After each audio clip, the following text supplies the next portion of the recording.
You're kind of giving that soundtrack to people who are on the path of learning and are on the path of searching, and you're giving that kind of, mantras, positive affirmations, the same that somebody would pick up an inspirational book and read in the morning. You can almost put on your CD and start your day in that way. Give thanks. I feel like you've carried that, really well into your music. I'm thankful for that articulation. That's very. I like positive vibrations. Yeah. It's not that I can't go down. I think negativity has its place. As anything that is created has its place. Yeah, it's a spectrum. It's a spectrum, But I do enjoy upliftment and empowerment. Definitely. Do that upliftment. So that's what's going in. Yeah. So I'm sure that would be what's coming out. But it's also not just a case of, for people. Let me see what people might need. Yeah. I mean, this is stuff I need. Expression at the same time. This is stuff that I'm writing the mantra that has helped me. Yeah. In my journey, and then I share it. I'm a bit of a nutty professor in that way. Yeah. I've shared things that have worked. So do you find yourself sharing things that you would want to experience and might not necessarily have experienced yet?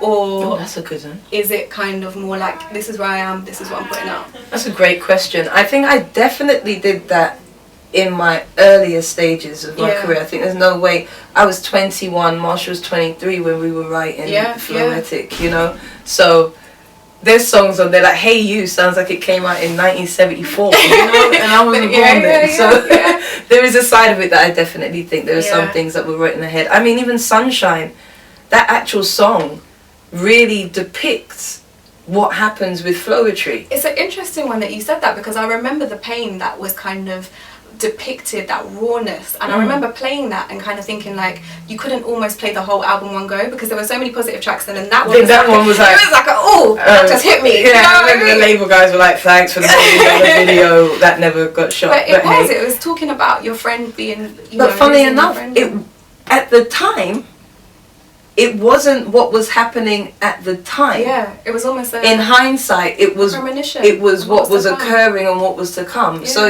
there's always that part as well. And I feel very submissive in my craft. I don't create with expectations. I create with intention. Yeah. So there's an intention of what the offering is and what's going on. Yeah. But this thing, is so. And I was never trying to be a recording artist. Yeah. I submitted to the craft, and then this is what has occurred off of the craft. And that's not to say that I can't look back and say, oh look, I see the preparation, I get it, it's all aligned, but my submission is onto the craft, so you open up to that and allow that to come through you. So then you get what you get. I think a lot of people when I interview, they want me to kind of talk about how I had everything planned. I never think it works out that easy, and I'm actually planned this, I planned that. Grateful I did this, that you highlight that. Actually, I wasn't necessarily as conscious and manipulative and kind of making it line up like that, because everybody thinks that you have this formula for success, and if you just do X, Y, Z, then that's going to happen. Yeah, and I remember you saying it's not just about creating obstacles, and getting to certain points. It's about get the moments in between and being present and being in those moments. So they're what deliver you to the ones that everyone eventually is going to talk to you about and think it's all about that and it's all about, but it's all of it's the bricks and the mortar, the things that are unseen. Absolutely. Yeah.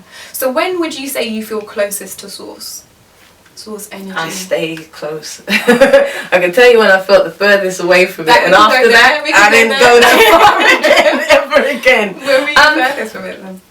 I think I was the furthest from source when I was trying to make something happen that was happening because it was supposed to happen, and especially towards the final stage of Floetry, wanting to hold something together that is naturally doing what it's supposed to do.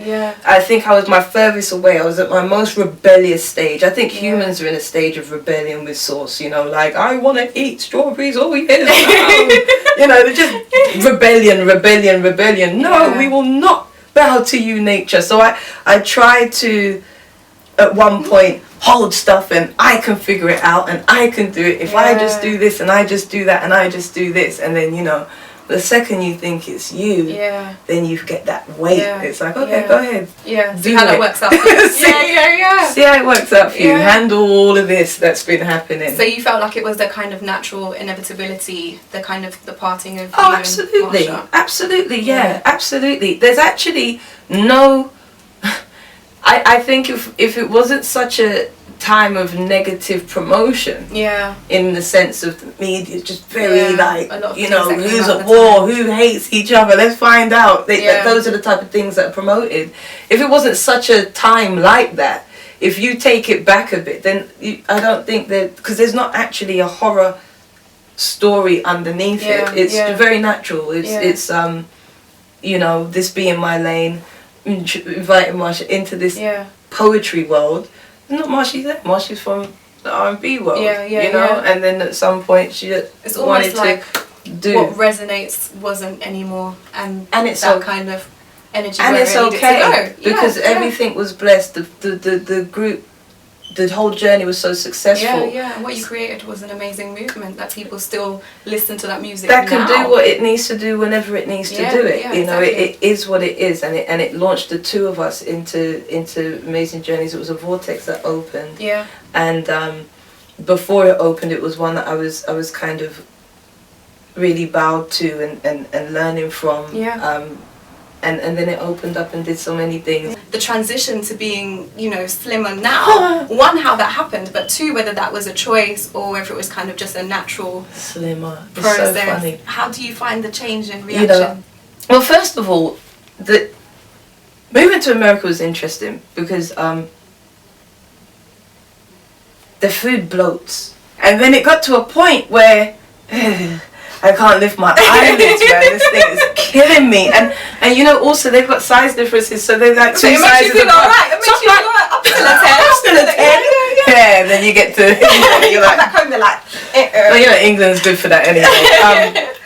But no, always comfortable. Is the main point. And I've always been a being who I didn't really connect with my physical so much. I'm like, you want to meet me? Here I am, I'm so-and-so, and there's light, and, you know, so I wasn't really into that like that.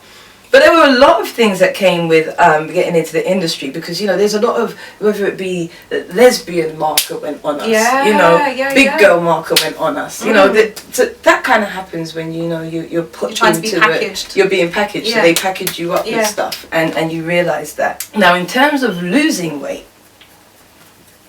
I intentionally wanted to lose weight. And when I say lose weight, I never intentionally wanted to lose weight. I wanted to lose...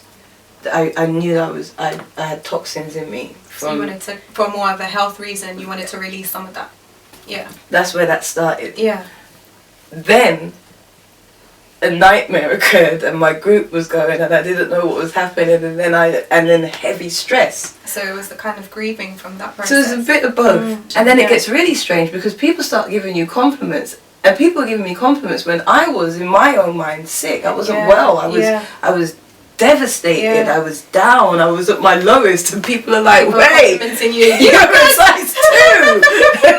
Like crawling the ground along the floor, you know. You see how we're so disconnected, You see? Wow. So it's an interesting thing. So it was quite an interesting journey of these different bodies. I always say to people, I'm every woman. I've had every different bra size. Well, I guess you literally have been able to do the spectrum. I am very much a shapeshifter in that light.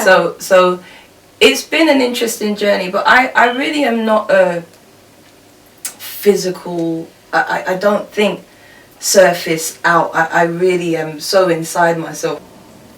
Image has been an interesting... It's been an interesting journey.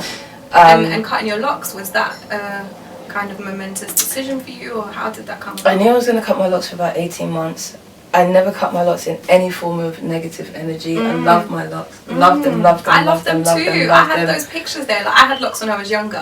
And every time I saw you, or I saw, you know, Guapale when she had her long locks, I'd be like, oh, I should have cut my locks. I should have kept my locks. They would have been so long by now. Oh, I loved them. Loved them. Like, no problems, no worries with them. But when I knew I was supposed to cut them, I just knew I was supposed to cut them. There was no, I've got to cut my hair because of, or any, it was very calm. So you just had a realization? Yeah, I had a few dreams over time, and I would usually get to cutting my hair down the middle, have locks on one side, and I'd have that could have been a good look.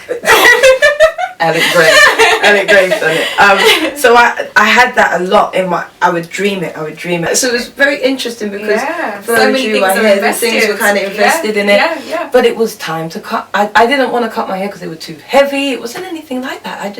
It was just time to cut. Thank you for watching part 3 of my conversation with Natalie the Floacist Stewart. Check out part 4 where Natalie talks about the divine and the duality of nature. You're watching Soul Heights.